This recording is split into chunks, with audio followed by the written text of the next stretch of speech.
1 Samuel chapter 8. And it came to pass, when Samuel was old, that he made his sons judges over Israel. Now the name of his firstborn was Joel, and the name of his second Abiah. They were judges in Beersheba. And his sons walked not in his ways, but turned aside after lucre, and took bribes, and perverted judgment. Then all the elders of Israel gathered themselves together, and came to Samuel unto Ramah, and said unto him, Behold, thou art old, and thy sons walk not in thy ways. Now make us a king to judge us, like all the nations. But the thing displeased Samuel when they said, Give us a king to judge us. And Samuel prayed unto the Lord.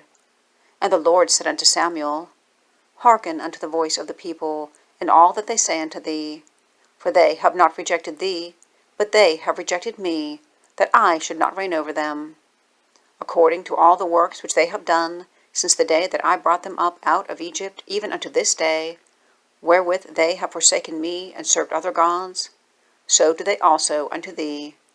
Now therefore hearken unto their voice. Howbeit, yet protest solemnly unto them, and show them the manner of the king that shall reign over them.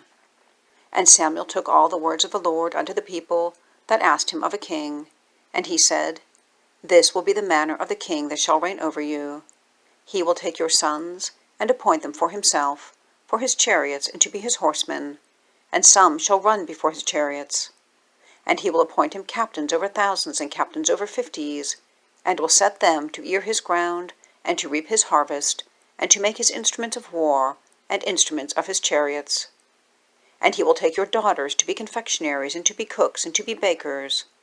And he will take your fields, and your vineyards, and your oliveyards, even the best of them, and give them to his servants.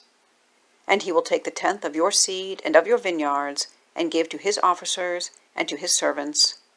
And he will take your men servants and your maidservants, and your goodliest young men, and your asses, and put them to his work. He will take the tenth of your sheep, and ye shall be his servants. And ye shall cry out in that day because of your king which ye shall have chosen you, and the Lord will not hear you in that day. Nevertheless, the people refused to obey the voice of Samuel, and they said, Nay, but we will have a king over us, that we also may be like all the nations, and that our king may judge us, and go out before us, and fight our battles. And Samuel heard all the words of the people, and he rehearsed them in the ears of the Lord. And the Lord said to Samuel, Hearken unto their voice, and make them a king.